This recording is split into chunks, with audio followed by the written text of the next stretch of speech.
engaging the people up here who are for Chem 2, so if you're okay with that, you could definitely continue studying in here.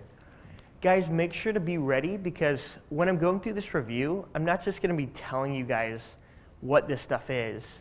I'm gonna be asking you guys a lot of it. So be ready with your notes or PowerPoints to answer questions that I have. And I'll be waiting on your guys' responses to continue. So just make sure to be ready for that. Because, you know, if we're waiting a long time to answer questions, it'll definitely go by a lot slower. So as we're going through it, just be ready to answer questions. Be ready with your notes, your PowerPoints, things like that. And feel free to ask questions throughout. But also, at the end, open up a time for just specifically questions for like the last 10 minutes. So, my name is Timothy Subramaniam, and as you guys know, I'm here for Chem 2. This review that we're going over can be found at that website over there, the UCF Study Union WordPress website. So you can go ahead and like afterward, or if you haven't now, you could go over it with me. But afterward, you could go to that website and print out the review and try it through yourself. We've got I'm not gonna like go to the very back today probably, but I have answers to all the questions at the very back. So if you want, you can attempt all these problems and then afterward go to the back and try to, you know, check and see if you've got the answers. You have a question? Yeah, so I unfortunately did kind of like look through it thoroughly. Yeah. What's the difference with your review and the ACS review that's on there, the practice test? Okay, so guys, the question was, what's the difference between my review and the ACS practice test? And you said there's one uploaded? Yes. Okay, so a lot of people, so I called this review, I don't know if I did this time, but like the ACS final exam review. And a lot of people do that. And really what this is it's a review over everything you guys have gone over. And I will highlight some of the things that are popular on the ACS. But the ACS tests you on the things that you guys have covered throughout Chem 2. So when I say ACS review, or you see that, it means that it's just a review of the stuff we've already gone over, except you might also get a few highlights for things that the ACS in particular likes to question about.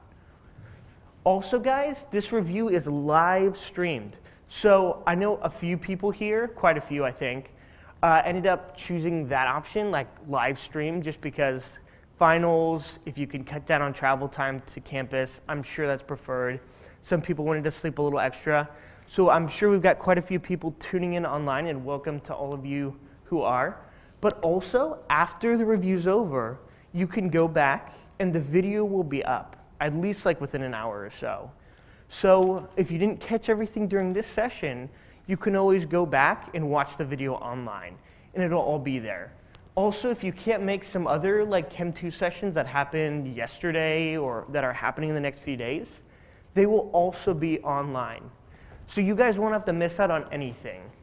So feel free to go to the videos of the reviews are on the SARC UCF YouTube. So if you go there, you can find all the reviews. If you go to that link over there, UCF Study Union WordPress, you can find the reviews for every single subject. So you just go specify which subject it is, like chem or biology or whatever it is, and you can go through and find the reviews that are posted for every subject. So any questions before we get started? Again, guys, be ready with notes and PowerPoints because I'm going to be asking you questions throughout, okay? So to get started, let me know if it's too loud or not. So we're going to be going through chapter by chapter, and I picked like 4 or 5 of some of the biggest problems and topics through each chapter, and hopefully have highlighted well like some of the things that ACS focuses on. But guys, this review isn't comprehensive, so I definitely did not cover, I'm not going to be able to cover every single thing on the ACS or for your final. So make sure you study along with these reviews to make sure you're fully prepared for those. So, you guys ready? The first question here. Let me see if I can zoom in a little bit for you guys.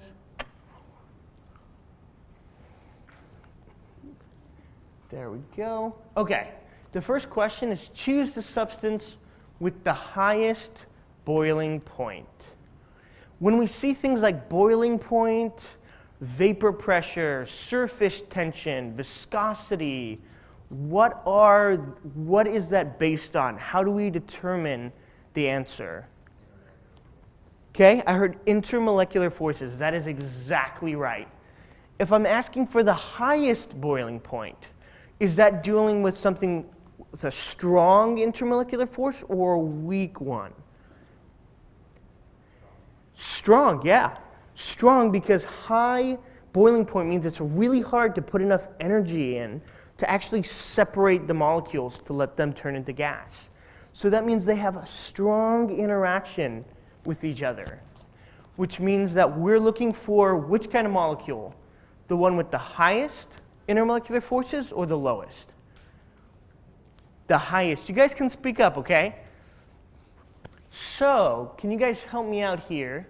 I actually have a table of the different kinds of intermolecular forces. We've got dispersion, dipole-dipole, hydrogen bonding, and ion dipole.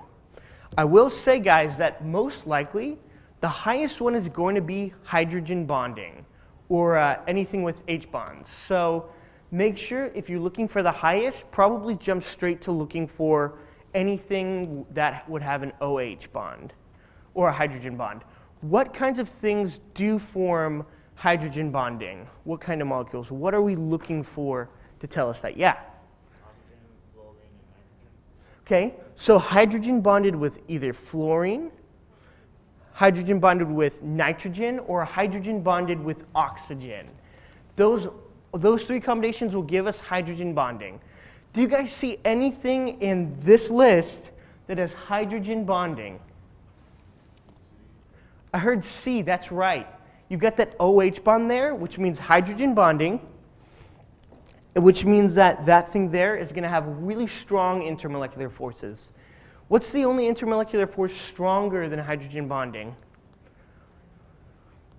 Yeah, just speak up. You don't have to raise your hands. Ion dipole. So for ion dipole, remember, we need two things. We need some kind of polar molecular solution, and then the dipole, we also need some kind of, or the ion part, we need some kind of ion. So it's really going to be two things. Some kind of polar solvent, usually water, and also ions or some kind of salt. That's the only thing stronger than hydrogen bonding. So if you see just a list of individual molecules, really the strongest thing can only be hydrogen bonding because they don't have any combos here, a solvent and an ion. But yeah, that's actually right here. Hydrogen bonding, that would give us the highest boiling point for this one. Okay, for question 2 here, calculate the mass of water that can be vaporized with 155 kilojoules of heat at 100 Celsius. And I gave you some 100 degrees Celsius, and I gave you like the heat of vaporization and the molar mass of water and things like that. Can you guys tell me, are there any formulas that we know of that help us calculate the heat of a phase change? Do you guys remember Q equals MCAT? It's not that one, but it's very similar to that one. Q equals MCAT has to do with raising the temperature of like any solid, liquid, or gas. But there's another formula that we have that tells us how much heat it takes to transfer phases. Do you guys remember what that is? That's right, Q equals N times delta H. Q equals N times delta H. Here, Q is heat, so we can plug that in here. You guys can see, okay, perfect. What is N?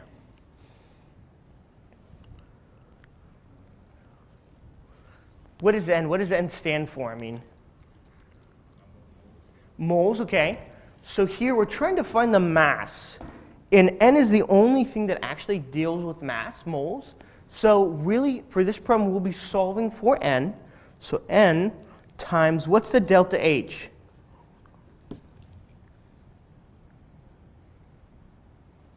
I have it put up here, so which number? Yeah, 40.7.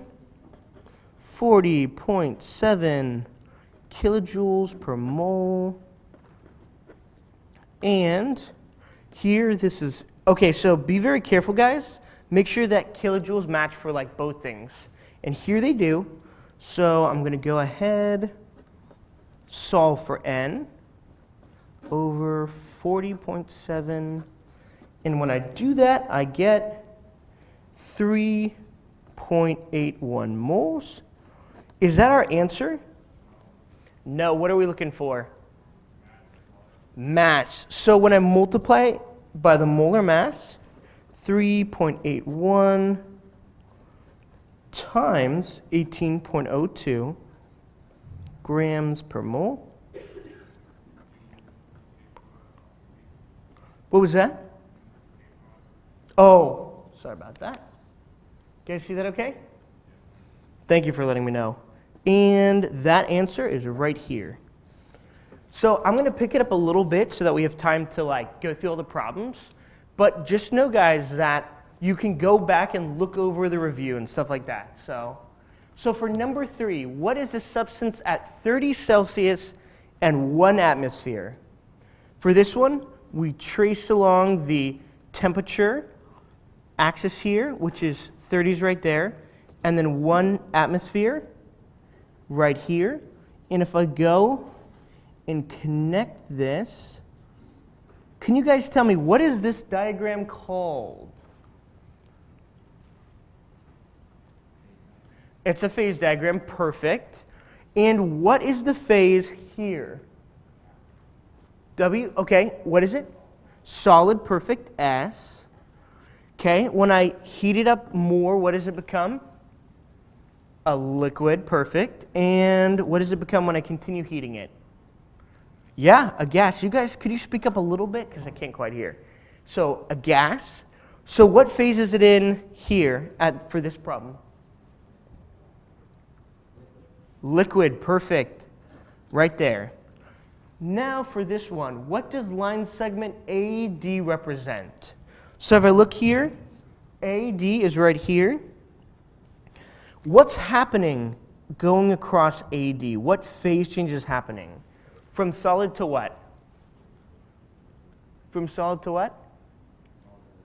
Liquid, perfect. And what is that phase change called? Solid to liquid.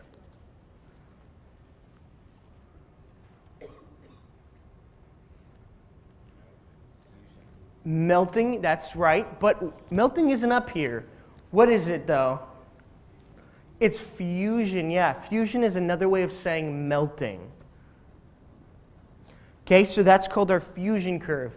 You guys make sure you know how to look at diagrams and use them and analyze them for the ACS, okay?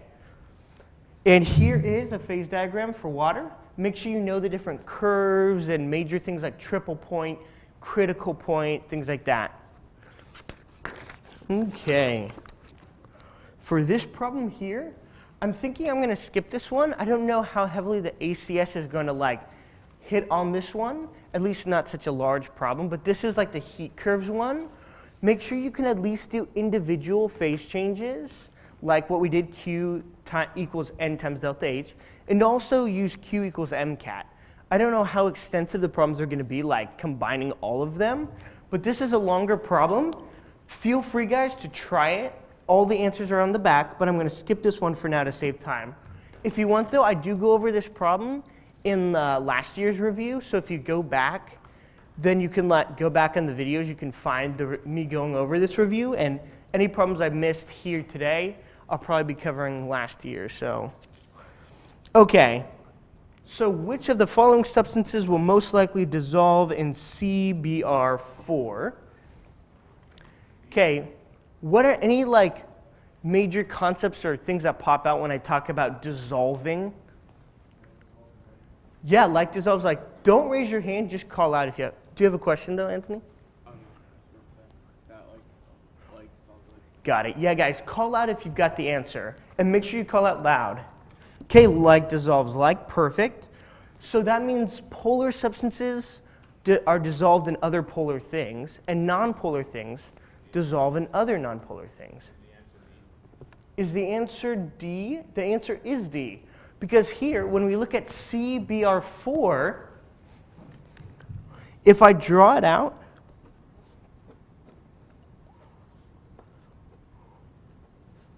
here, which is more electronegative, Br or C? It is Br, that's right. So Br is going to pull, or it's going to have a dipole in that direction. But there's also Br on the other side. So it also pulls in that direction. Here, Br pulls down here. And how does it pull over here? Up, perfect. Wouldn't you say that the up and down ones cancel each other out? What about the left and right ones? So if there's no net dipole, is this substance polar or nonpolar? Nonpolar. Anybody else have thoughts on that? Is it polar or nonpolar? Nonpolar. I think a few more of you guys know the answer to that, so make sure to speak up if you have it, okay? I'll be calling on some of you guys who aren't speaking up as much, so if you do start speaking up, I won't call on you, okay? So that's nonpolar, and if we look here, we've got that OH there, which makes that thing, it's going to make it polar with the hydrogen bonding. NAF, that's also polar. There's a difference in electronegativity. It's so big, actually, that that's an ionic thing. HBr, that also, there's a dipole. Br is way more electronegative. HF as well. F is the most electronegative thing compared to hydrogen. There's a big dipole there. The only thing here that's left is CF4. Also, it's got a very similar structure to CBr4. But if you look, F also does the same thing. The two left and right fluorines pull on each other, and the up and down ones as well, and cancel out any dipoles. Okay. So, for this problem here, 7, the solubility of carbon dioxide gas at 25 degrees Celsius and 1 atmosphere is that. If the partial pressure of carbon dioxide gas in the air is that, what is the concentration of dissolved carbon dioxide? Okay, guys, for the ACS, sometimes the problems are going to look a little scary. You're like, we never did anything like that at all throughout the course. And what you probably aren't realizing is that it's actually not going to be as hard as you think, because really what you're looking for are keywords that give you equations or formulas or major ideas that help you solve the problem. Could somebody tell me, what's the name of the formula that helps with the solubility of gases? That is Henry's law. Does anybody know what Henry's law is? S of gas equals the partial pressure. That's true. P gas. Okay, anything else? There's one more thing. It's called Henry's constant, KH. Okay. Are we given the solubility of gas here? Yeah, right here. The solubility is that. Are we given the partial pressure? What is it? Could somebody speak up? Okay, so that's why I'm asking what the partial pressure is. This problem's a little tricky. You guys have to be very careful because the solubility of carbon dioxide gas at 25 degrees Celsius in 1 atmosphere, it gives you the partial pressure right there. Okay, so be careful. The 0.76 is actually to help us with the other part of the problem, but the 1 atmosphere is actually the partial pressure of the gas. It tells us right there, so make sure you aren't fooled by that. And here, that's the solubility. So what's the only thing that's left over? The constant, exactly. So I'm going to solve for the constant.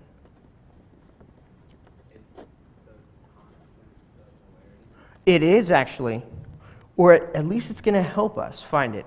So here, S gas 6.8 times 10 to the negative 4, that's molarity, and it's 1 atmosphere on the bottom. Do you guys see why it's 1 atmosphere? Because it tells us here 1 atmosphere right there. Be careful though, that other piece is important, but that's not part of Henry's law. Yeah? Yeah, it will be used somewhere. So here, we're trying to find the molarity of the gas. And here we have molarity over atmospheres. How do we get rid of that atmosphere?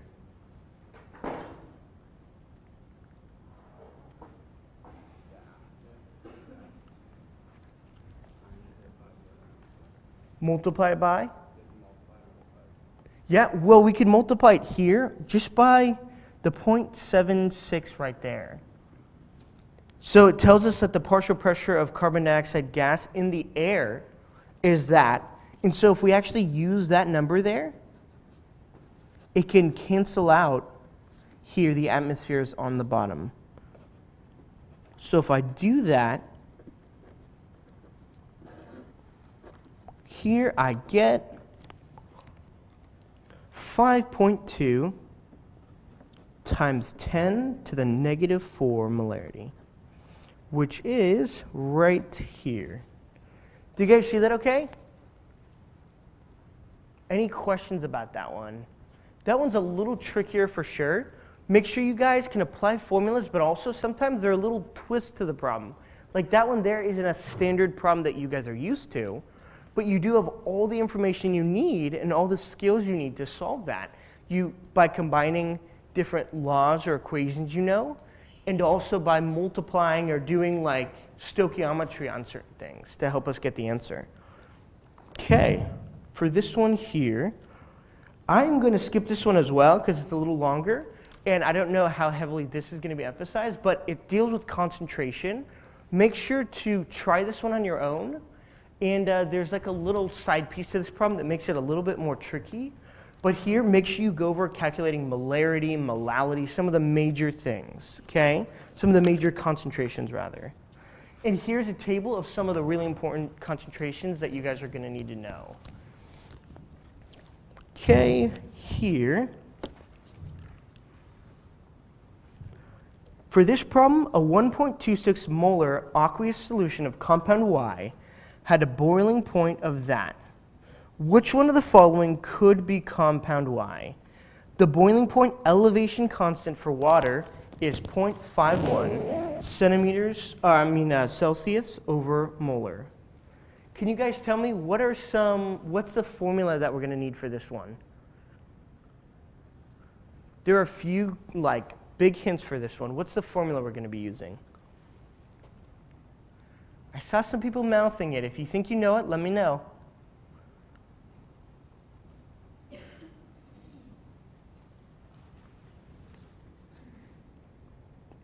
Okay, let me help you out a little bit.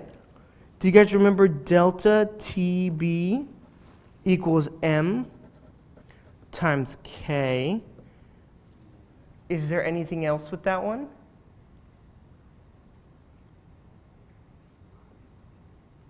Times, there's one more thing. Vant Hoff factor. What's the symbol for Vant Hoff factor? I, perfect. So, here we're given the change in boiling point. Oh wait, yeah. Had a boiling point of that. Here, actually we're not given the full change here, but we're given something that we can use for that. We can find the change by using the boiling point here, and also we know the boiling point of water. We're given molality, and we're also given the boiling point elevation constant here. The only thing we don't have is I. Do you have a question, Anthony? So for TB, is that what we're solving for? Well, TB, we're going to be solving for it at some point, but the only thing we have no information about is I. Guys, for a single compound that's nonpolar, can we just discount Y for any non-electrolyte? Can't we just discount I? Why isn't the M capitalized? What was that?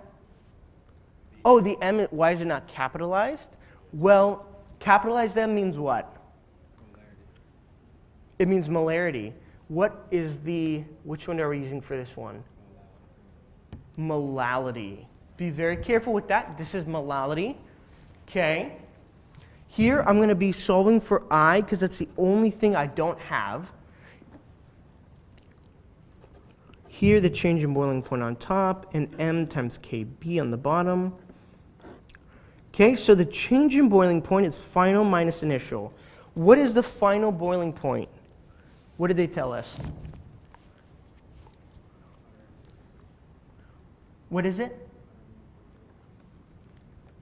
I heard, what was? Perfect, 101.3. And what is the initial boiling point?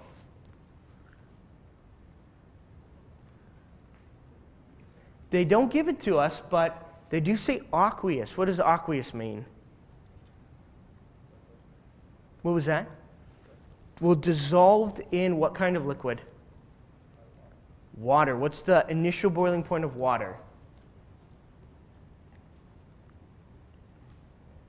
Or what is the boiling point of water, rather? What? In Celsius. What's the boiling point of water, guys? 100, yeah. It's 212 in Fahrenheit, but 100. Make sure you guys know that. That's going to be really important. Okay, M, they gave it to us, 1.26. Times, they gave us the constant. Okay, here, when we solve this out, we're going to get for I just about 2.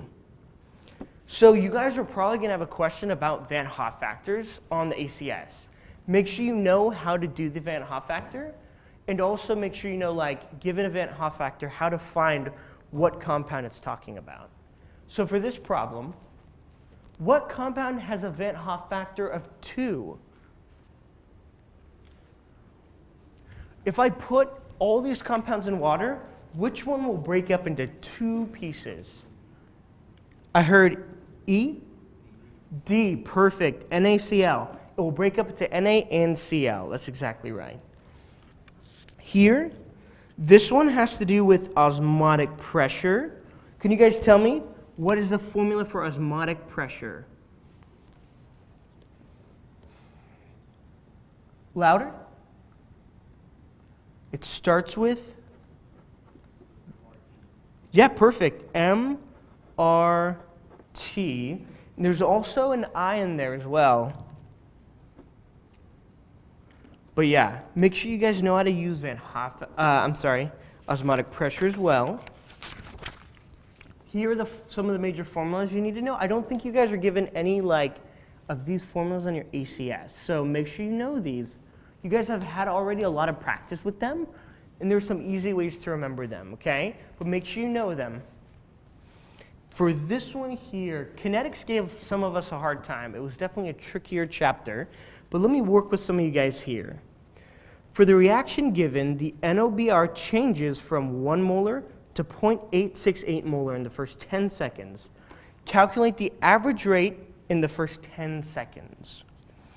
Can you guys help me out with this one? For this, we start with, it's not a rate law, but here, remember we can relate rate to every single reactant or product. So, is NOBR a reactant or a product? Reactant. So do I put a negative change or a positive change? Reactants get used up, so we do a negative. Are there any coefficients in front of NOBR? Yes, 2, right? So what do we put in front? Do we put 2 or we do 1/2? Yeah, I saw you starting to say that, Anthony. Perfect. And then we do the change in concentration over the change in? Over the change in time. Could you say it a little louder, Anthony, when you, because you're speaking up quite a bit, but I know a few people. Perfect. So the change in concentration over the change in time. What's the change in time? 10 seconds. Perfect. What's the change in concentration? Final minus initial. What is my final? Is it 1 or 0.868? Could you say it a little louder? Perfect. Be very careful. That's our final. Minus initial is 1. When I do this out, I get a rate of 0.0066, which is right there. Okay, make sure you guys know how to do that as well. Like the stoichiometry with rates, using rate law, not rate law, but here using every reactant and product. If instead I was talking about a product, would I put a negative there or a positive? A positive, exactly. Okay, for this one here, we're trying to find the rate law given the following data. Remember, guys, for rate laws, we can find the general formula or the general rate law, but can we find the orders of the rate of the reactants by looking at the reaction, or do we have to look at an experiment? Experiment, perfect. Is this an experiment? Yes, it is. So, here we go. Rate. So the general form of the rate law is always rate equals what? What's the first thing? K. And do we focus on the reactants, the products, or both? The reactants. Awesome. So we then put here the reactant, NO2, and the reactant CO. There's a 2 in front of NO2. Do we put it up here as an order? No. What do we look at, though? The table, the experiment. So, when we're doing this, we need to focus on one reactant changing concentration at a time. Can you guys pick 2 trials where the concentration of NO2 changes, but the concentration of CO2 stays the same? Okay, I heard 1 and 2. If you look here, guys, NO2 goes from 0.1 to 0.2. Does CO change from trial 1 to 2? No. So this gives us the effect of only NO2 doubling. It doesn't include CO, which is good because we want to isolate each reactant to see how each one affects the rate, not both of them changing, just one at a time. So here, we have a doubling in concentration. And how does that affect the rate? Does it stay the same, double, or quadruple? I see some people mouthing it. Could you say it a little louder? Quadruple. A little louder? Perfect. It quadruples. So is the order, what's the order? It's 2. Perfect. Because if the concentration doubles, that's 2 to the power of 2 gives us 4, a quadrupling in rate. Here, can you guys find me 2 trials where CO changes, but NO2 stays the same? Could you say it louder? 2 and 3 here. So NO2 stays the same, but 2 and 3, 0.1 to 0.2, it doubles. How does it affect the rate of the reaction? Does it stay the same, double, or quadruple? Stays the same. So what's the order of CO? 0. If something is to the power of 0, what does it become? 1. And we don't ever show 1. So what is the rate law? B. Perfect. Okay. So this one has to do with integrated rate laws. Oh, that one there, sorry. Yeah, Anthony. So I have a lot of kids that took the Hamilton's test yesterday said that it was like majority, there was only a few questions from like the beginning of the chapter, like 11 through like 14, but that it was like rate laws, it was like probably 5 or 6 questions. On what? Which one? Rate laws. Rate laws, stuff like that. I don't know about integrated rate laws, though. If you guys are going to have to do calculations very much, you might, though. But just know, guys, so Anthony was saying that the first beginning chapters aren't really big on the ACS. They do ask a few questions about intermolecular forces, surface tension, viscosity, so do know the beginning stuff as well. It might not be super heavily emphasized, but in combination of like 11, 12, and 13, those are some pretty important chapters because in combo, there were like maybe 5 or 6 or 7 questions just on those things. So make sure you know the beginning stuff as well, though. But thanks for the tip there. Okay, so this is an integrated rate law one. You guys can definitely, based on the hints here, and I think it tells you first order, find the integrated rate law and solve it out, but it's just a math problem there. All these are great practice problems, so feel free to go back. But we're not doing every one in the session, just so we have time to cover like some of the harder ones and also the ones that are really important. So here, a lot of concept questions on the ACS. This would be a really great question. Okay, if you're in Dixon's class, which I know a lot of you guys are, Dixon does a lot of concept questions. So he does a lot of good prep for you guys for the ACS. Here, for this one, this is the rate law for the reaction. Which of the following is false? Can you guys tell me, for A, is B first order? Yeah, so is that false? No, so that's not the answer. Is K the rate constant? Yes. Is A second order? Yes. If A is doubled, the reaction rate will increase by a factor of 4. Is that true? Yeah, because it's second order. So if I double it, it's 2 to the power of 2, which gives me 4. So that's not true, sorry.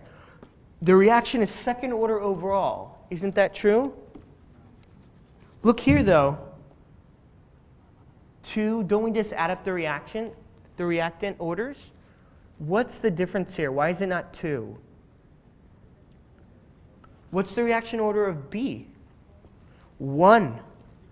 So when we're finding the overall order, it would be 2 plus that 1 to give us 3. So that is false. It's really 3 is the overall order. Okay? Make sure you guys know how to do things like that. Like some of those are a little easier, but don't miss those. I know you might skim over them, but make sure you know how to do them, okay? Here for this one, you're asked a few questions like, what is the rate determining step? What is the RDS, or the rate determining step for this one? Step 1 or step 2? 1, why is it 1? Slow. The slow step is always the rate determining. Step 1. You're also asked to find the rate law. The rate law is always found by looking at which one? Which step? Fast or slow? Slow. It's the rate determining step, so we find the rate law from it.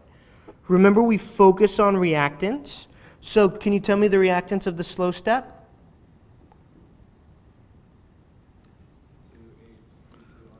Perfect. I'm going to do HQ2R2. And we've got R minus, right? For a rate law with elementary steps, you guys see how it's broken up into like slow and fast steps? For this kind of like reaction mechanism, can we get the rate law by looking at the reaction, or do we need an experiment? What do you guys think? This is the exception to the rule. Usually we need an experiment, but if we see every step of the reaction laid out, we can actually just go to the slow step and use the coefficients on the reactants to tell us the orders. So, can you guys tell me, what is the order for HQ2R2? 2. That's just because you've got it broken down into slow and fast. Otherwise, though, it wouldn't work.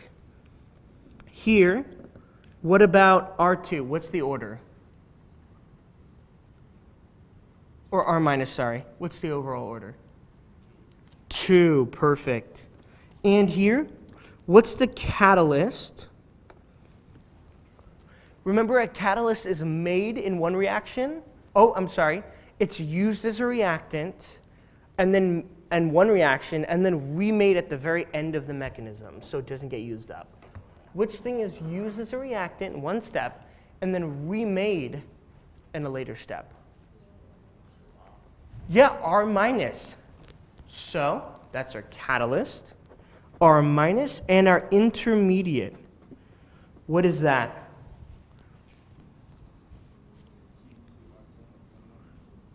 Yeah, Q2R2 is here, it's made, and then it's used up later. Intermediates are made and then used up. So Q2R2 minus is our intermediate. Any questions on that so far, guys? Okay, so for this question here, we're given a reaction, and it says we have an equilibrium constant of 0.002. What is the value of K, pretty much K, the equilibrium constant, at the temperature for the following reaction, and does it favor reactants or products? So here, guys, we're given a very similar reaction, and we're asked to find what the K is. Can we manipulate the first reaction to make it look like the second one? Yeah, we can. So tell me, is it flipped by any chance? It's flipped, perfect. That's one thing. So here, we flip it, and what else is done? Is it multiplied by anything?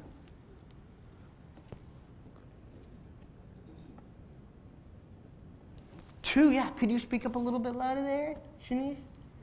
2, awesome. So it's multiplied by 2. So remember, guys, the rules for manipulating a reaction and changing K. When we flip a reaction, here, this is our new K. Our new K, when we flip a reaction, what do we do? Do we turn it negative? Do we do 1 over that thing? How do we manipulate the K when we flip that reaction? Okay, I heard it's negative. Is that right? It's actually not negative. When I flip a reaction, and we're talking about equilibrium, it's 1 over itself. So here, the new K is 1 over the old one. But we didn't just do that, we also doubled it. Can you guys tell me what happens when we double it or multiply it by 2? Do we just multiply K by 2? Or do we do something else?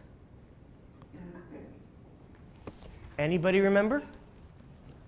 We don't multiply it by 2. What do? We square it, yeah. So remember the rules for K, guys, and how to manipulate it. Here, if we double everything or multiply everything by 2, we square it. If we multiplied everything by 3, what would we do? What was that? Cube it, yeah. And don't forget, guys, flipping the reaction, you do 1 over. You don't do negative. So let me see what the answer is. The answer here is 2.50 times 10 to the 5th. Okay, so that's one thing. And here we've got 2 answers like that, D and E. So now there's another part to the question. Does it favor reactants or products? Remember, guys, when K is bigger than 1, you favor what? Products, yes. If K is less than 1, what do you favor? Reactants, perfect. Make sure you know those distinctions. Remember how to do that. So here it favors products because it's bigger than 1. And let's see for this one.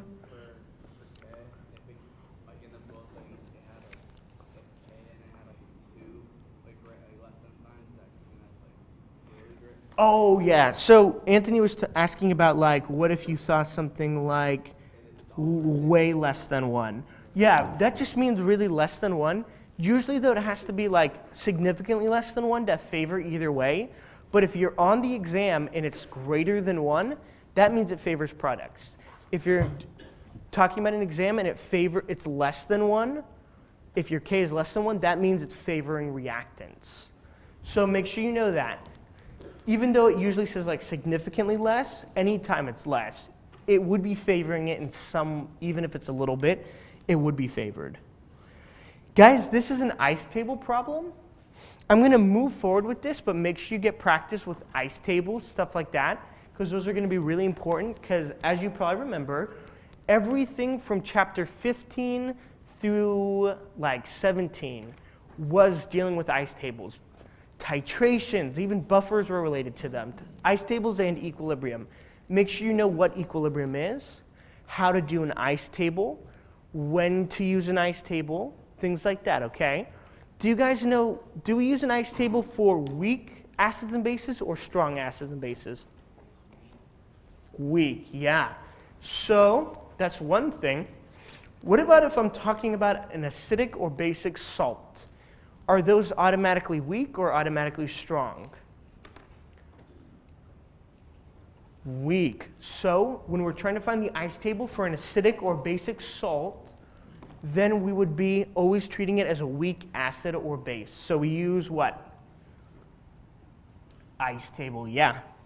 So here, this is an ice table problem. Make sure to try it out. For this one, what is the equilibrium constant expression for the reaction? Do you guys remember how to write out an equilibrium constant expression? It's what over what? Perfect. Products over reactants. So, K is products over reactants. Is there anything not included in equilibrium? Solids and liquids. Are there any solids and liquids here? Can you guys tell me what can I cross out? CR and CrBr4. So here, any products? Are there any products left over? No. So what do I put on the top? One, yeah. And what do I put on the bottom?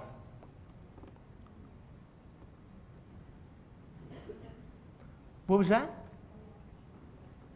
Concentration of Br2 and squared because of the coefficient in front. Perfect. Do you see that answer anywhere, though?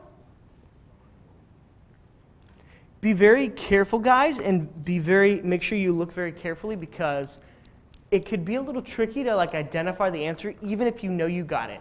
Here, what is the answer? A. Don't forget in algebra, this is one thing that got me on the ACS. I was like, where's my answer? Make sure you know that here, when you have something with an exponent in the denominator, you can flip it up to the numerator by switching the sign of the exponent.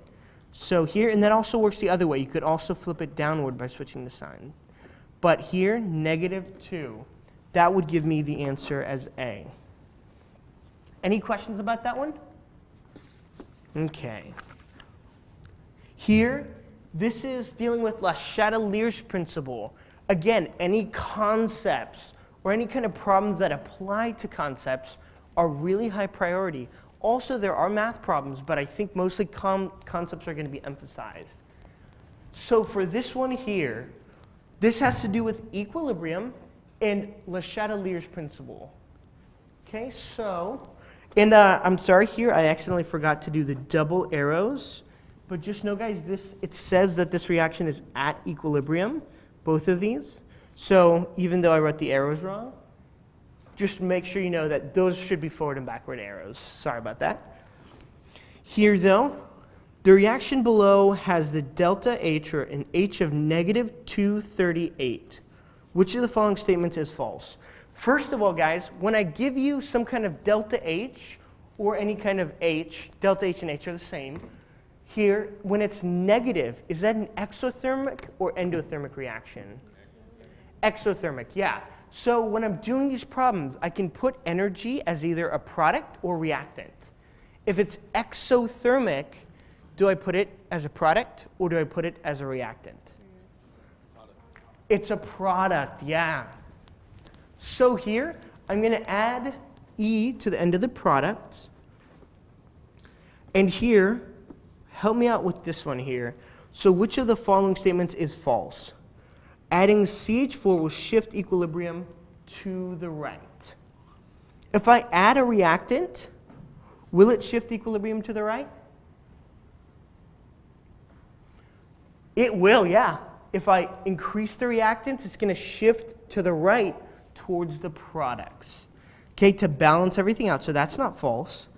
Cooling the container will shift equilibrium to the right. If I'm cooling the container, am I taking away energy or adding it? Taking it away. So if I take away energy on the product side, which way is the reaction going to shift? To the right, to give us back some of those products that we just took away. So that's not false. Adding a catalyst to the mixture has no effect. Is that true? What I mean is effect on equilibrium. Do catalysts affect equilibrium? No. Catalysts affect the rate, but equilibrium doesn't have to do with the rate. Adding helium to the container has no effect. Is that right? Is helium even in this reaction? Is helium also an inert gas? So, yeah, so that will have no effect. Removing O2, so removing a reactant, will that shift equilibrium to the left? Yes, it will. So the last thing here is F. Adding H2O liquid will shift equilibrium to the left. Do liquids affect equilibrium? Do solids affect equilibrium? No. So if you're talking about a liquid or a solid, shifting something to the left or right at equilibrium, that's not going to be right because they do not affect equilibrium. Here, delta H is positive. Is that endothermic or exothermic? What was that? Did the mic cut out, guys? Did the mic cut out? Okay, you guys can hear me? Great. Yep, endothermic, perfect. Is that reactant or product? Reactant. So, compressing the gases will shift equilibrium to the right. Remember when I compress gases, I'm going to shift towards the side with what? Greater moles or lesser moles? Less moles. Yeah, because it's squeezing it. So I'm going to try to shift to minimize the number of moles so it's not as tight. Okay, so which side has less moles, right or left? Right, yep, so it will shift to the right. That's not false. Heating the mixture shifts equilibrium to the right. If I add heat or add energy, won't that shift it to the right? Here on the reactant side, yeah, it'll shift it towards the products. Cooling the mixture shifts equilibrium to the left. If I take away heat or cool the mixture, will it shift equilibrium to the left? Yeah. Doubling the volume of the container shifts equilibrium to the right. If I double the volume of the container here, it'll increase the amount of space and it'll shift towards the side with which more products or less? If I give us more volume to fill, will I fill up that volume or will I go towards more moles or less moles? Actually, it's more moles because if I expand the space, I'm going to fill up that space by adding the more moles. But if I shift it to the right here, that's less moles. 2 moles to 3, so that is false. For this one here, this one is also a really important one, guys, because this is talking about salts being acidic or basic, okay? Remember, there are a few rules to help us remember how to do these problems. Every single time we have a cation, which is a positive thing, does it act as an acid or a base? It's an acid. And whenever I have an anion, does that act as an acid or a base? Base, perfect. Okay, but the exception is unless it comes from something that's strong. What that means is if the ion comes from a strong acid or base, then it will be neutral, so it won't be acidic or basic. Is SR from a strong acid or base? What about SROH? Yeah, that is a strong base. So SR comes from something that's strong. What about Cl? Does that come from something strong? HCl. Are you going to need to know your strong acids and bases for the exam? Yes. Make sure you do, because knowing your strong acids and bases applies to about half of the exam. So make sure you know your strong acids and bases. Okay, and if it's not a strong acid or base, it has to be weak. Okay, so that's how we know the difference. Remember that depending on whether it's strong or weak makes a big difference. Okay, Br, does that come from any strong acids or bases? Yeah, it does, HBr, so that's neutral. I'm going to put an N over here. Remember, I didn't say we're trying to find an acid or base that gives us an acidic solution. This gives us a neutral solution because both pieces give us are neutral. Here, that piece is neutral, Br, but aluminum, what's the charge on aluminum? What is it? Positive? Is it how positive? Like 1 plus, 2 plus, 3 plus? 3 plus. Whenever I have highly charged metals, what can I say about them? They're acidic. That's like right away rule. Every time you have anything that's 3 plus or more, it's called acidic. So this acid has an acidic piece and a neutral piece. Or this, that salt. Is the salt overall then acidic, basic, or neutral?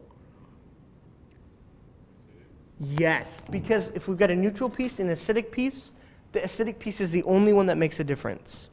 So we know that this is acidic. So can we eliminate any of the answer choices? Okay, which one? Can we eliminate B? Yeah, B does not include that. Can we eliminate D? Also, anything with SRCl we know is neutral. Okay, so what here has SRCl in it? A and E. So what's the only answer left? C. Okay, guys, you might be able to do stuff like that on the ACS. If you know the answer to a few things, you could probably eliminate quite a few answers. You don't necessarily have to go through every single acid and base, but you do need to make sure you're thorough on the things that you do. Because we were thorough on those two, when we figured it out, we could eliminate every answer choice. Here, identify the Bronsted-Lowry acid, base, conjugate acid, and conjugate base in the following reaction. Okay, here, do acids donate or accept hydrogen? Could I hear a louder answer, guys? I know you guys know this. Acids donate or accept? Actually, they donate. That's okay. That's why we're reviewing here. And bases? Bases accept. Acids donate. Bases accept. Okay? So, when we're doing this problem here, we're going to form pairs, two things that match up. So here, HSO4 and SO4 2- here is a pair. Also, HCO3- and H2CO3-. If I'm looking at these pairs, going from H2SO4 to SO4, did I donate an H or accept an H? I donated it, yeah. So is H2SO4 an acid or a base? Acid, perfect. What about HCO3? Did it donate an H or accept it? Perfect, accept. So that makes it a base. Here, SO4 2-. Do you know, guys, the acid and the base are going to be the reactants. Those two things react with each other, and they form the conjugates. So if A is an acid, H2SO4 is an acid, SO4 2- is its conjugate base. It goes acid to conjugate base, and base to conjugate acid. Okay, so acid, base, and conjugate acid. You could be asked on the ACS, like, which one of these is the conjugate base? And you need to be able to like do that analysis, see which one accepts and donates, and then find the answer as a result of that. For this one here, what is the conjugate base of H2PO4 1 minus? If I'm looking for the conjugate base of that thing, what is that thing going to act as? An acid. Let's see here. Well, does H2PO4 minus donate or accept? Donate. So which one is the answer? B. Yeah, B is missing one H. So that shows that this guy here donated an H and became that. Okay. For this one, find the pH of HNO2 minus, and I have a Ka of that. Can you guys tell me? HNO2 minus, is that an acid or a base? Acid or base? It's an acid. How do we know it's an acid? A hydrogen in front of it. Perfect. Okay? So, is it a weak acid or a strong acid? Weak. How do we know it's weak? It's not strong, because the strong ones we have to memorize from a list, okay? So make sure you memorize the strong acids and strong bases. And if it's not strong, it has to be weak. Okay, how do we find the pH for a weak acid? Okay, I heard negative log. It's not the negative log. That's for strong acids and bases. But there's a different method for weak acids and bases. We use... That is the Henderson-Hasselbalch, so that's for buffers. This isn't a buffer. Anthony? Turn it into pKa, you said? That's for buffers.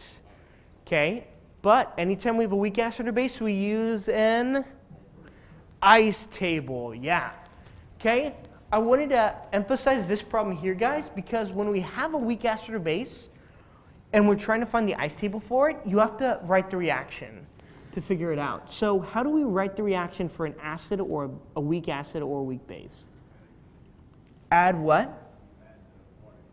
Add water. Perfect. So here, I'm going to add water. And is it at equilibrium?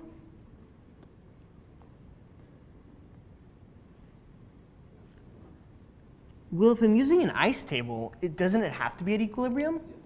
Yes, it does. If acids donate, what am I going to get as a reactant? Product, I'm sorry. I heard, oh, you're right. Well, we are going to get that. That's true. Because here, this H is donated to H2O, giving H3O plus. And what do we get? What does HNO2 become? NO2 minus. Perfect. So if I'm doing the ice table for it, I'm going to do I, C, and E.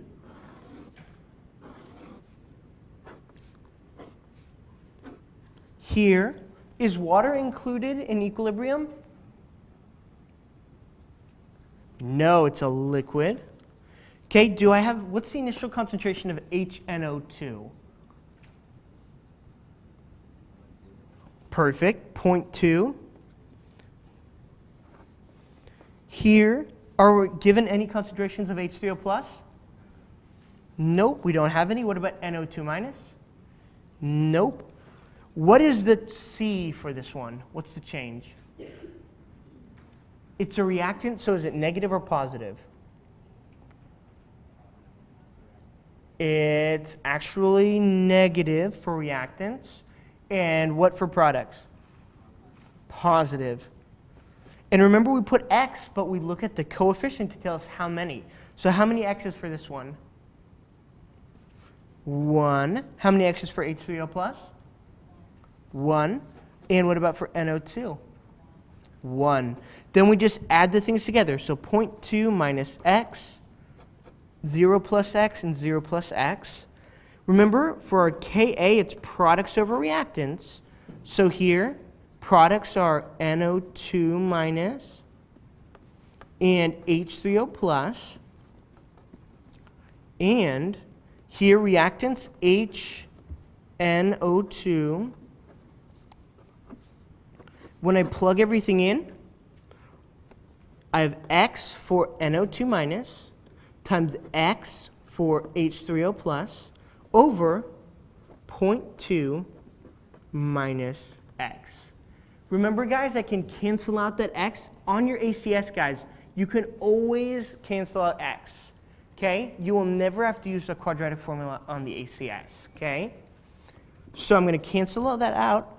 I'm going to get X squared here over 0.2 equals, they gave me a Ka here of 4.6 times 10 to the negative 4.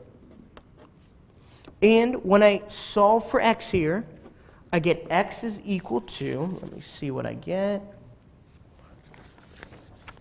X is equal to 0.00959.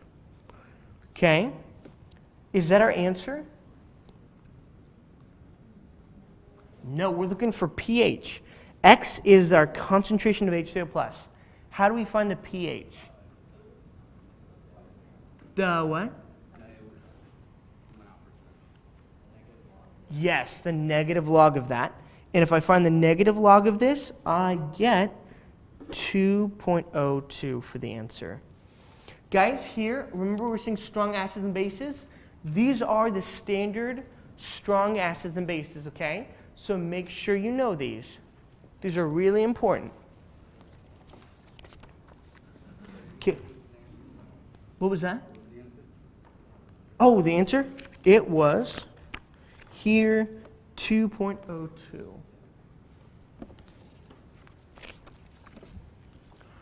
For this one here, what is the pH of a buffer that has that concentration of HC7H5O2 and that concentration of that there?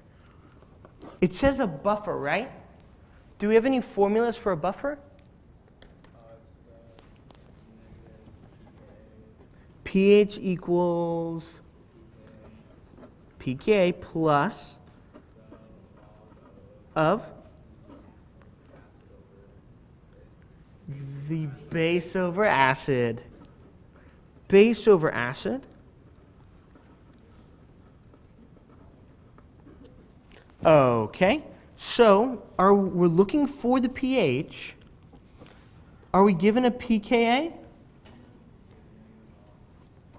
Yeah, you said we're given a K, so we take the negative log of that to get our pKa. So if I take the negative log of this Ka, negative log here, I get a Ka that's equal to, or pKa that's equal to 4.19 here, and it's plus the log of the base over acid. Can you guys tell me what's the base concentration here? What was that? Perfect. 150. Here, guys, this thing doesn't have an H in front of it. Well, sorry about that. Sorry, guys. That doesn't have an H in front of it. That's our base, and this is our... Oh, there you go. Sorry. That's our acid, yeah, which is 0.050. And when I solve that out, I get 4.66 for my pH, which is A. This one is also a buffer problem, and we're also given a base, or an acid, sorry, and its conjugate base. But in this one, we're adding a strong acid. So for this one here, it's the same thing. You can still do the Henderson-Hasselbalch formula for a buffer, but you have to modify it a little bit. What's the pKa they gave us? What was that? 3.15, perfect. Plus the log of the, what's the concentration of the base?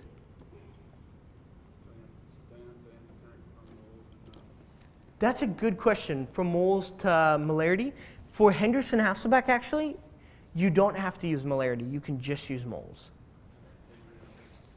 So how many moles?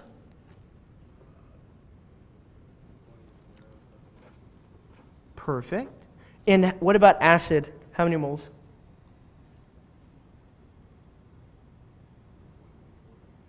Yep, 0.14. The difference here, though, is that we're adding a strong acid. Does an acid neutralize the acid part or the base part?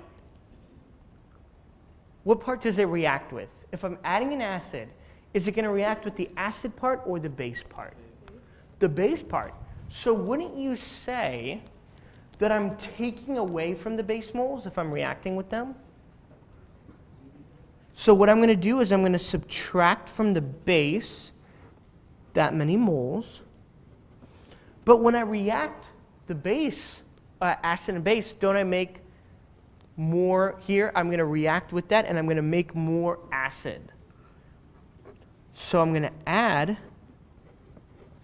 to the acid. So if you're adding an acid, you're going to take away from the base and add to the acid part for a buffer.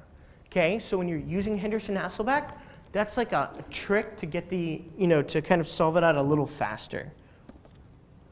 And the answer is 2.65. Exactly. Adding a base, you would add to the base, but take away from the acid.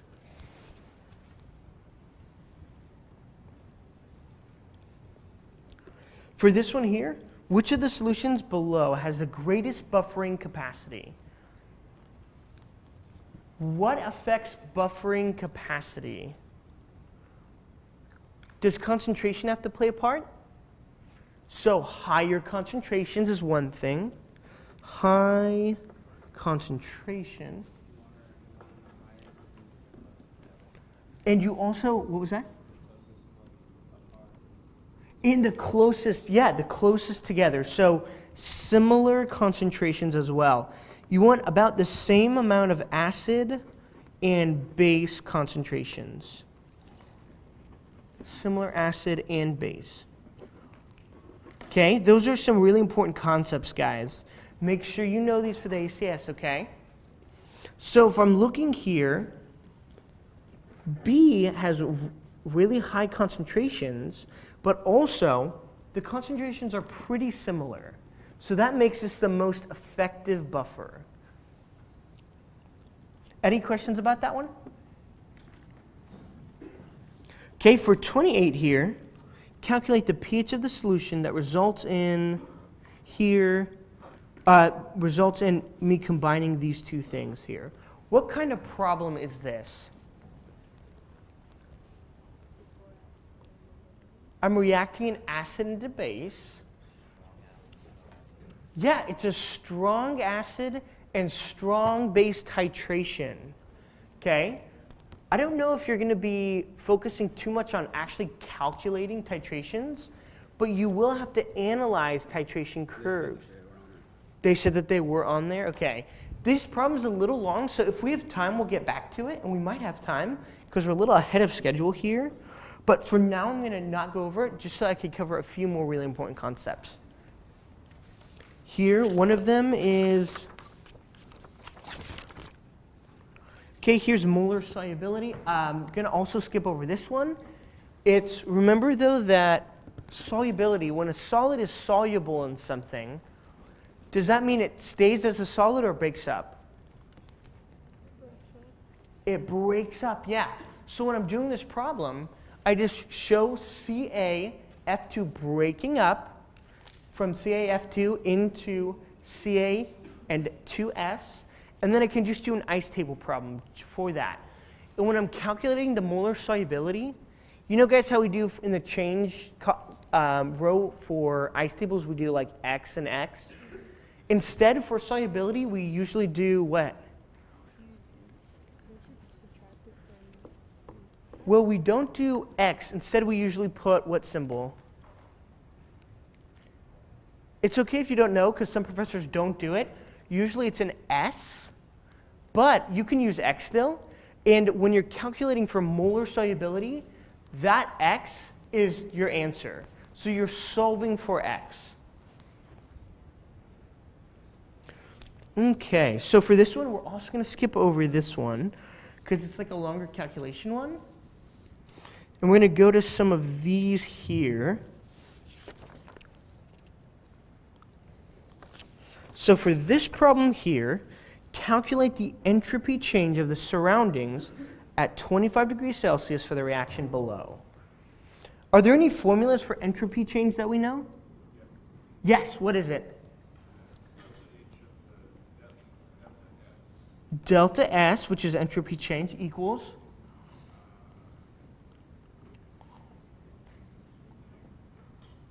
it's negative delta H over temperature. Perfect.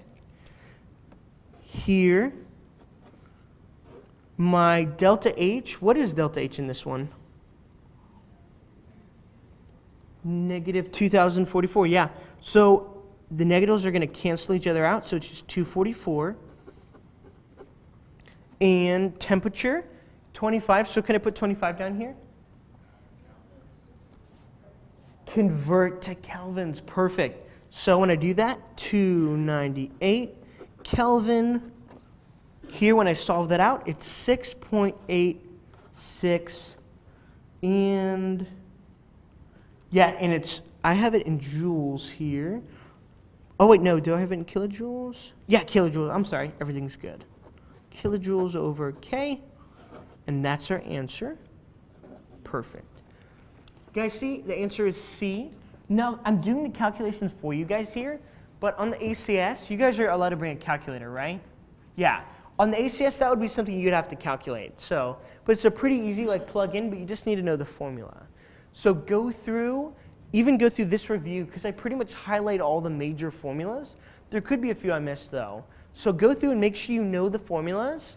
If you want, practice writing them out. That would be a really great strategy for remembering them. Also, do you have to know the strong acids and bases? Absolutely. That's such a high priority, guys.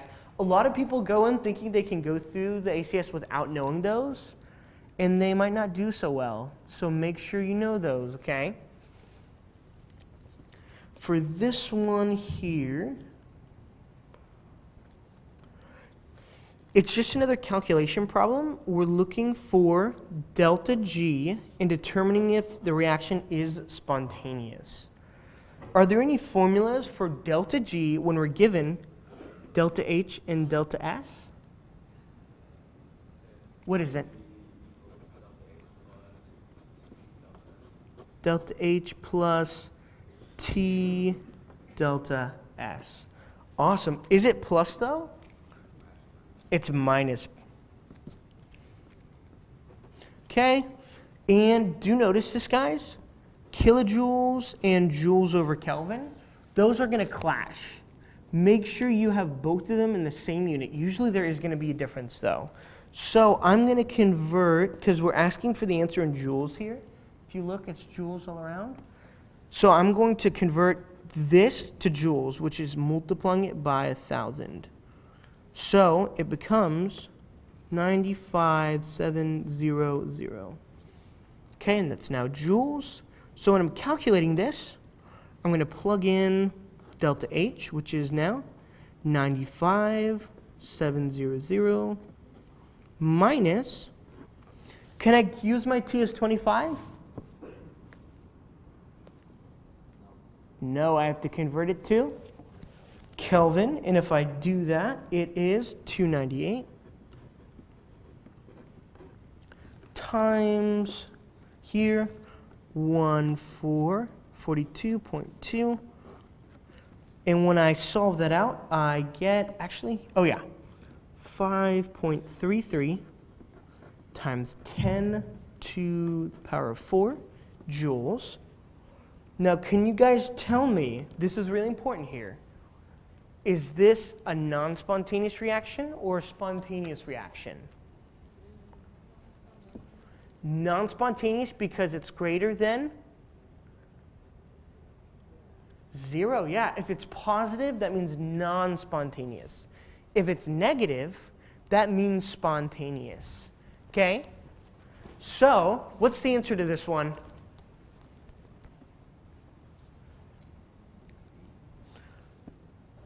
B, perfect.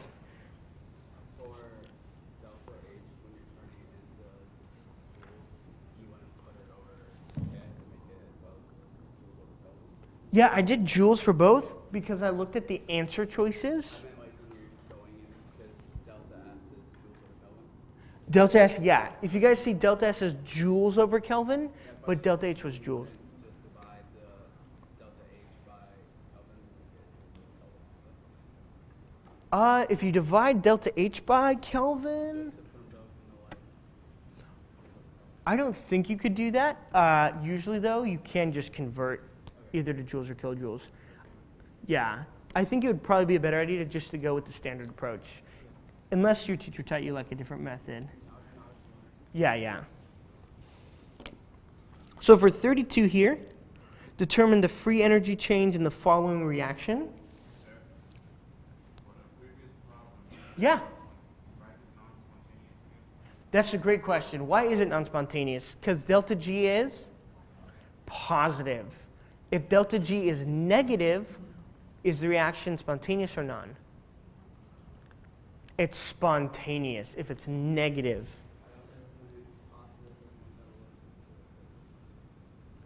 Positive and at a low temperature.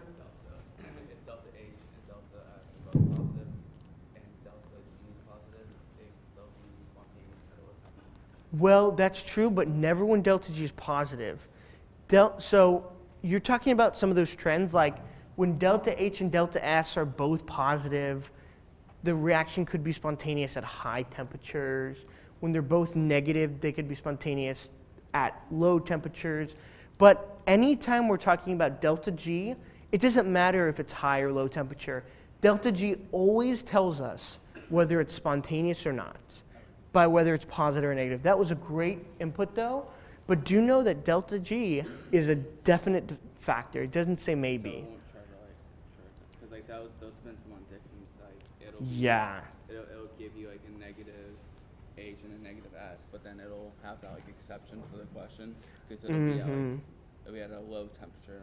Yeah, but just know, guys, you always look at the sign of delta G, and that always will tell you whether it's positive or negative. It does not matter what the temperatures are. The only thing you're looking at is the sign.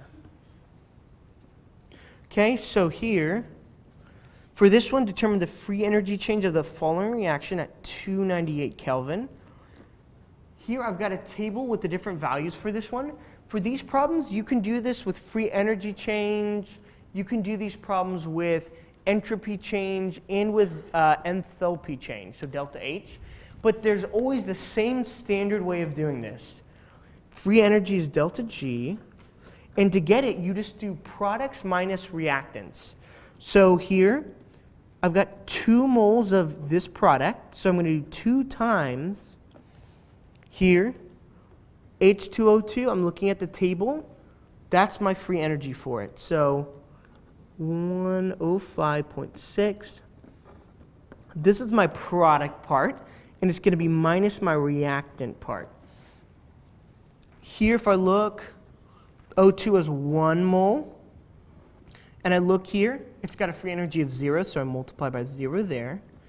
Here, and I'm adding the other reactant part, so I've got these counted for. I'm adding now H2O. How many H2O molecules do I have? 2, so I multiply by 2. And what's the free energy of H2O? Perfect. Negative 228.6. And when I calculate this, I'm going to get 246.0 kilojoules. And that answer is D here. Any questions about that one, guys? Okay, this one here. Then we're going to jump to balancing a redox reaction. But first, let's really quickly do this one. Okay, so for this one here, We're given a reaction, and we're trying to find the free energy change of it. Okay? The only information we're given that will help us do this are two other reactions that are very similar and their free energies. So when I'm doing this problem, I can manipulate the reactions I'm given in that table to find the reaction, the free energy of that reaction over there. What I have to do, though, is I have to use those two reactions, manipulate them, and possibly add them together to get the answer. That I have to pretty much manipulate them to make the reaction look exactly like that one there that I'm looking for the free energy for. So I'm going to be manipulating these two to make them look like this. So if I'm looking here at H2O, I see H2O is in this reaction. In this reaction, is it a product or reactant? Product. So, but in this one, it's a reactant. So what do I have to do to this one? Flip it, yeah. Flip it. Okay, and there are two of them, and there are two of them here, so I'm pretty okay that that doesn't have to be multiplied by anything. Here then, I've got H2O2. Where does that come from? Top reaction or bottom one? Top one, that's the only one with H2O2 in it, right here. Is it a product or reactant in this one? Product. So do I have to flip it? What do we notice about it, though? Here it's 2 and here it's 1. What do I have to do to this reaction? Multiply by 2. Okay. So here I'm going to multiply this by 2 to get 211.2, I think. Yep. Negative. And that's kilojoules. And for this one, I flipped it. What's going to happen? It's going to become positive. Remember, guys, that these rules are different from the ones with K. Remember with K, when we flipped the reaction, we didn't just flip positive and negative. We actually did 1 over K. So make sure you can distinguish between manipulating K and manipulating delta G here. So here, if I add these two reactions up as they are, if I multiply this by 2, so 2H2O, or H2 plus 2O2, gives me 2H2O2. And I flip this one, so here, 2H2O gives me 2H2 plus O2. And I'm adding them together now. I see here 2H2 on this side and that side. I also have 1 O2 here, and I could take 1 away here and just make that 1. And now I'm going to add them. 2H2O plus O2 gives me 2H2O2. Isn't that this reaction right here? Yeah, so you manipulate these to get that reaction. We ended up changing the numbers here, though, so we need to account for that. We added the reactions, so what do we do with these two numbers? Add them up. Do remember that with K, though, when we add two reactions, we don't add the two Ks, we multiply them. So remember that for K, we're multiplying them when we add the two reactions. But here, when we're adding two reactions, we just add their delta Gs. So when I add those two together, I'm going to get 246.0 kilojoules right there. That's A. Again, guys, you can find this review online. So let's say you missed answers or wanted to look more over one part. That's okay, because you can go back online and look at this review. So my question for this is that because delta G is the product minus the reactants, when you do it like this, it would be negative 211 minus the 457.2. Yeah, that's exactly right. So Anthony was asking about, because there's a negative there, wouldn't it, I said add them, but isn't that negative? So you still are really adding them, but it is account for the negative there. So you could say I'm doing 457.2 minus 211.2. But yeah, you are adding a negative and positive one. You could also think of it that way.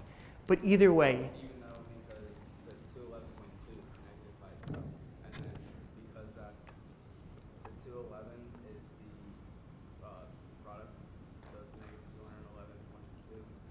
Oh, you're talking about like products minus reactants thing? For this one though, we don't have to think about products minus reactants because when we're given reactions and we can manipulate them, we can just manipulate those reactions to get that target reaction. Those are two different methods for getting delta G. You could either do products minus reactants if you're given the information, or for this one, you manipulate reactions to get delta G. Okay, so for here, this one and this one, these might be our last two. We only have about 20-ish minutes left, and balancing redox reaction can take a little bit. But this is super important, guys, because on your ACS, you're going to have to know how to do oxidation states. You're also going to have to know how to do balancing redox reactions. I remember 4 problems on my ACS having to do with those things. 2 of them were balancing redox reactions, and 2 of them were finding the oxidation states. Okay, so make sure you know how to do these. These are super important. So here, can you guys tell me, what's the oxidation state for I minus? It's actually not 0. 0, you only have 0 when it's a free element. Free elements never have a charge, and they're by themselves. They're made of one thing. So here it's -1.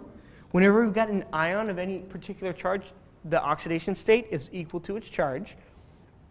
What about Cr3+?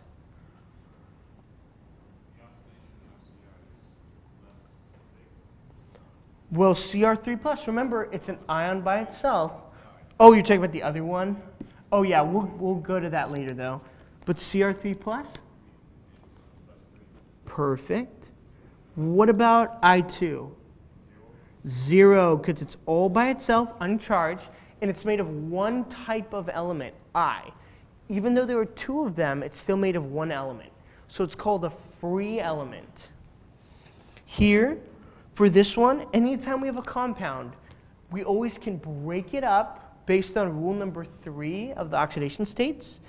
And we say that the oxidation state of each thing, of all the things combined, is equal to the overall charge. So here, I've got 1 Cr plus 4 oxygens is equal to, what's the overall charge on this? -2, so it's equal to -2. You remember there's a rule for not Cr, but oxygen. What's the usual oxidation state of oxygen? -2, so here, 4 times -2. Here, oh, sorry. Yeah, you're exactly right. That's a -8. And what does Cr have to be to give us -2? +6, yeah. So here, +6 for Cr. And O2, what's the oxidation state for O2? Didn't we say it was -8? But I wasn't saying, when you're asked for the oxidation state, it's not talking about all of those atoms combined. It's talking about each atom. So even though all of them combined have an oxidation state of -8, what is the oxidation state of each atom? -2. So that is what you put. If you put -8 there instead, it's going to give you the wrong answer because it's going to mess up your redox, like what you think is oxidized or what's reduced. And it's going to make the reaction like way more electrons than what really happened. Be very careful when they ask for the oxidation states. It's each atom, not all of them combined. Let me make that a little more clear. -2.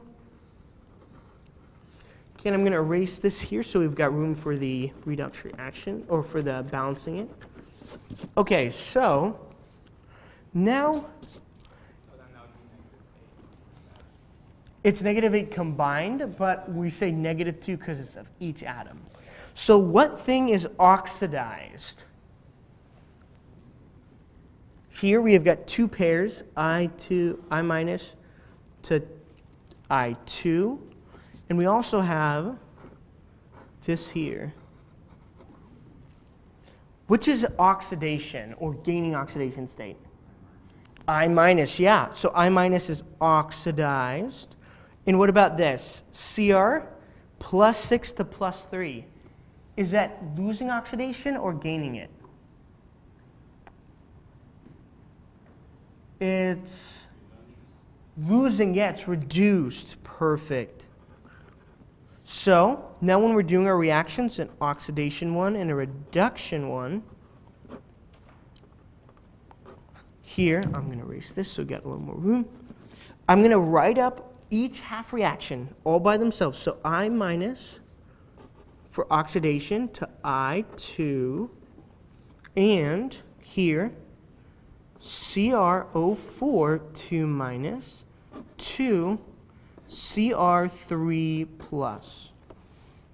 So now, how many electrons were transferred, or how many electrons were gained by I minus? It goes from -1 to 0. How many electrons, oh, I'm sorry, not gained, how many electrons are lost?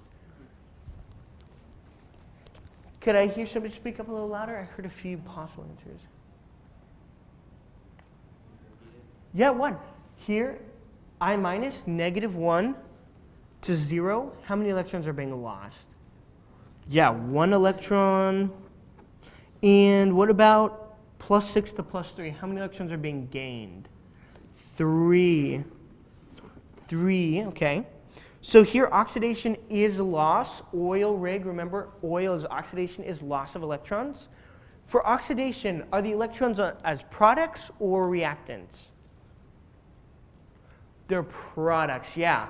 So, and we said there was 1, so plus 1 electron. And reduction, are the electrons reactants or products? Reactants, perfect. How many were there? 3. So I'm going to put that here. After we add the electrons, we're going to go ahead and balance all the atoms that aren't hydrogen and oxygen. So here, do we have the same number of I on both sides? No. What do we need to do? Yeah, or multiply it by 2. But if I multiply I by 2, here, now I'm not talking about 1 I, but I'm talking about 2 I's. So, don't I have to change the number of electrons? Yeah, so now when I do this, 2 electrons. Anytime, guys, I'm talking about a pair that underwent oxidation or reduction, and I multiply one of those by 2, I also have to make sure that I account for the electrons. Because now I'm talking about 2 I's to I2. Before I was talking about I minus to I2. But now that I'm talking about 2 of them, I have to consider both of the oxidation. Now that I'm talking about an oxidation instead of -2 to 0. When you're doing this here, when you multiply it by any factor, like 2 or 3, you have to multiply the number of electrons by that same.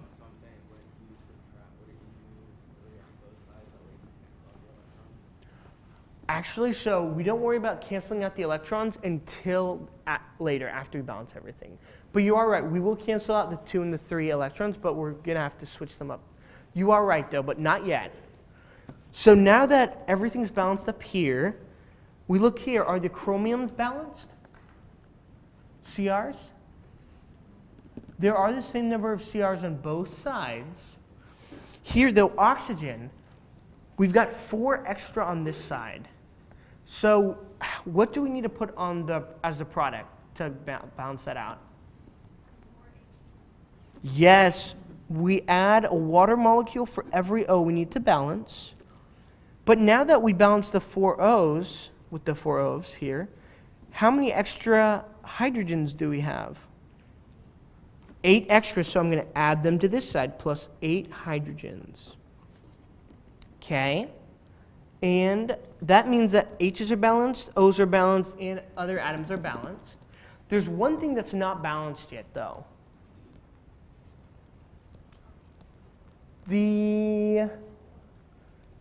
Don't we need to match the electrons?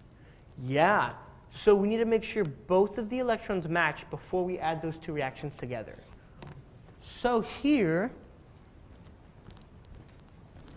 when I'm doing this, I've got 2 here and 3 here. What do we need to multiply this reaction by? to get a common number on both of these. What we're looking for is the least common multiple. So what is the first number that both 2 and 3 share? It's 6, yeah. So you multiply this by 3. And what do we multiply this reaction by? Yeah, 2. Here, but you have to multiply every single thing. So 3 times 2 is 6. Here, 3. 3 times 2 again is 6. For this one, 2 times 8 is 16. 2 times 3 here, 6. 2 times 1, I have 2 of those now. 2 of these as well, and 8 of these. Do the electrons match now? Yep. So can I add the reactions together? Yes. So I'm going to do that now. I can cancel out the electrons because I've got exactly the same. And I just add up all the reactants on one side. So I got that one. I'm going to get this one now, 2 CrO4 2 minus. I also have 6 I minus. Okay, got all the reactants. Now, on the product side, 3I2 plus 2Cr3 plus 8H2O. Okay, so I got rid of all those now. And is that the answer? I know some of you guys are working it out. That's okay. But I'm going to let you guys know that that is the answer. Okay? And you are going to have to do that on your ACS, so make sure you get practice. Any questions about this one, guys? I know this one is a little trickier, but any questions? When you add like the OH, that's kind of the only thing that like. Yes. The question was, when would I add OH in this problem?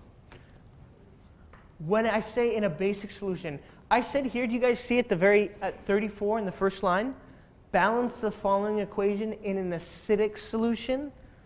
When I'm talking about an acidic solution, all I have to do is deal with H's. But in a basic solution, what is floating around that can cancel out H's? What's the basic molecule usually?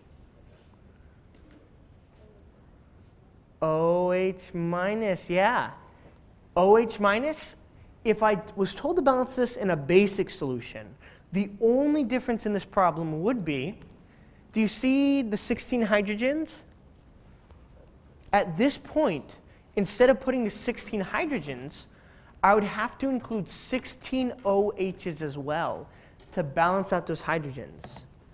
But because I already balanced everything nicely, if I add 16 OHs to one side, I also add it to the other side. Okay, so I would add 16 OHs to the reactants, 16 OHs to the product, and when I add H into OH, what do I get? 1 water. Yeah, so that would be 16 waters. So just make sure you take that into account, and then you see here 16 waters, and there are 8 waters on that side.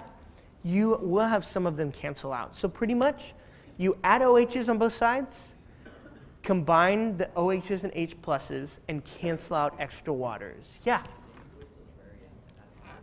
You wait till the very end to add the OHs. So you can balance everything out, even multiply electrons if you want. So you're still adding H plus, and then. But you still do everything with H plus. The only difference is you're going to be adding OH minus to balance out every H plus. So you're not adding water.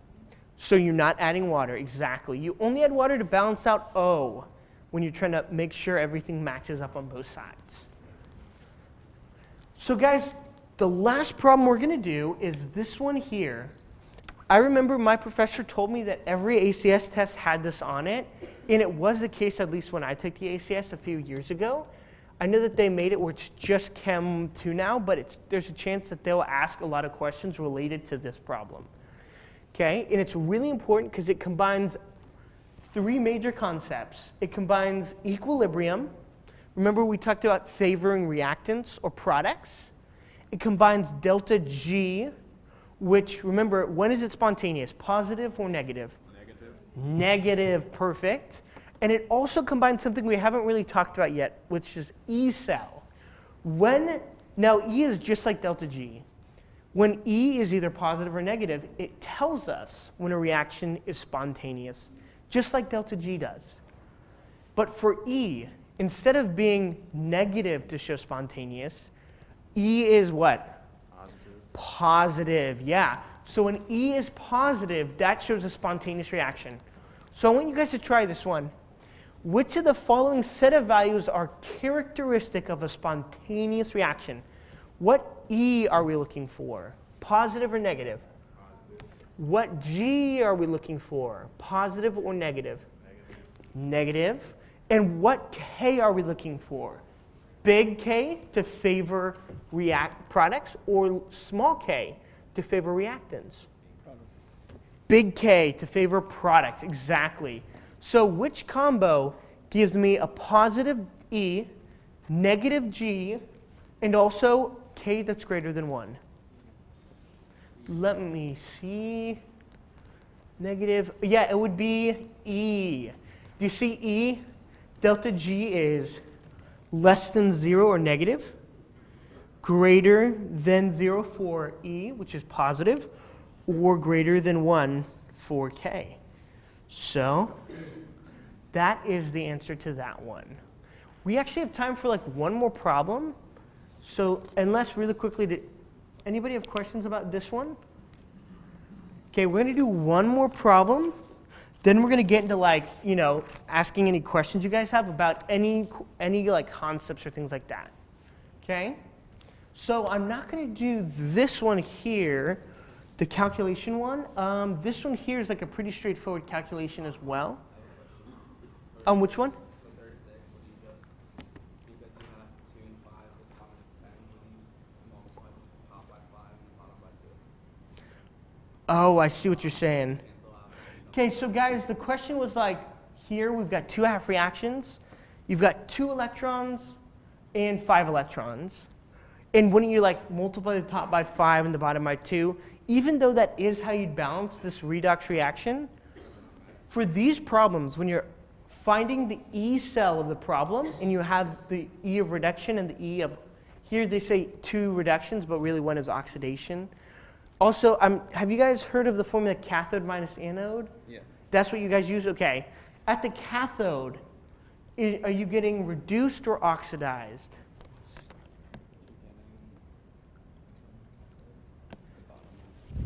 So that's a good question. Here, the cathode is here, the anode is here.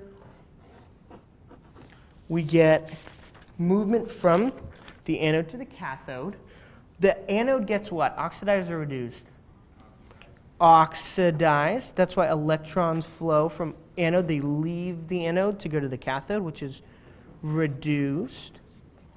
So, which is more likely to be reduced? The one with the smaller value or the one with the bigger value?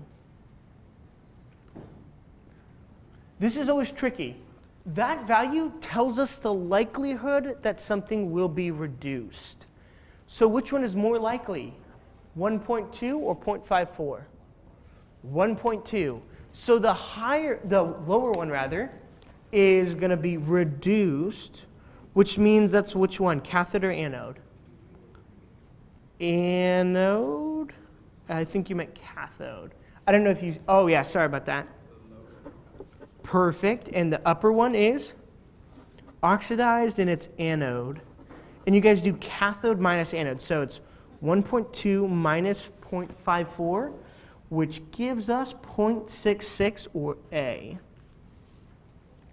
And one more here, 38, is talking about like the diagram I just drew. Anode, and then we have cathode. Make sure you guys know how this, like, how anodes and cathodes work. Some of the major things like which one's reduced, which one's oxidized. Also the charges, anodes, what's the charge on anode? Positive? Oh, sorry. What's the charge on an anode? Positive or negative? Negative. What's the charge on a cathode? Positive.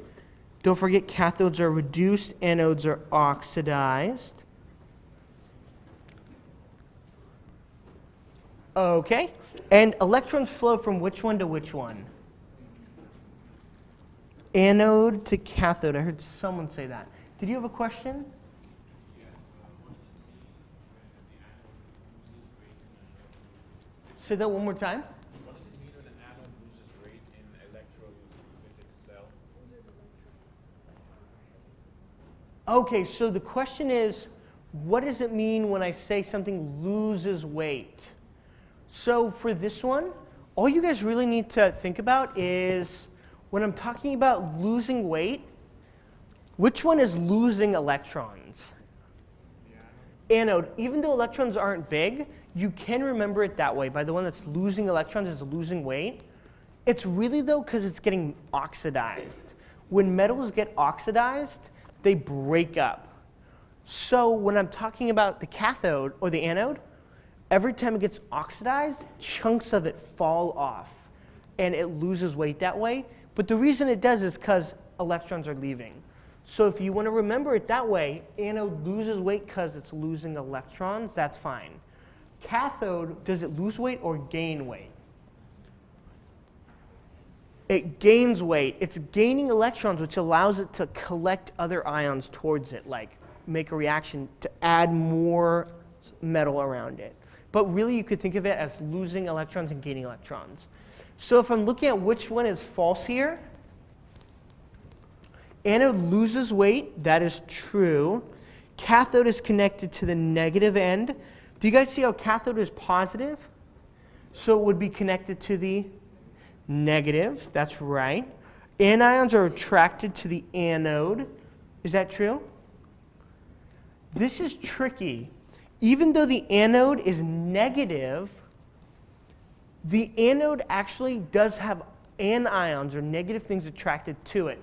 The reason is because the anode is losing electrons, right? Electrons are what charge? Negative. The anions come towards the anode to replace that negative. So an electron leaves or negative leaves, and another negative comes to replace it at the anode. Okay? And here, positive ions come here towards the cathode. So that is actually true there. Electrons flow from cathode to anode. Is that right? No, so that's the false one there. Okay, guys, so any last minute questions? Because we only have a few minutes left. So any questions? So what's said that like it gives us like 36. If it says that it's a spontaneous reaction and they're both electrons on the same side, then you would flip the negative one and make it positive, right? Yeah, the one that's so, yeah. You could, so guys, Anthony was asking about like flipping one reaction for the one we did before, like cathode minus anode. But if you're doing the cathode minus anode thing, you don't have to flip anything. No, I meant like, let's say that it's giving you a reaction, it's telling you that it's a spontaneous reaction, and it's giving you like a negative, they're both of the E's, the cell potential are negatives. Uh-huh. Then if they're both on the same side, wouldn't you flip the larger value to make it a positive E to make it spontaneous? You could, yeah. But I will say that either way though, if you're like doing a calculation for that problem, you don't have to do any flipping, but you are right, yeah. Anytime you're trying to find a spontaneous reaction, which one is more likely to be reducing, the higher value or the smaller value? The higher value. So the E of reduction tells us which one is more likely. So when I'm talking about which one is going to be reduced, I've got two reactions, and it always shows them to me both as reduction here.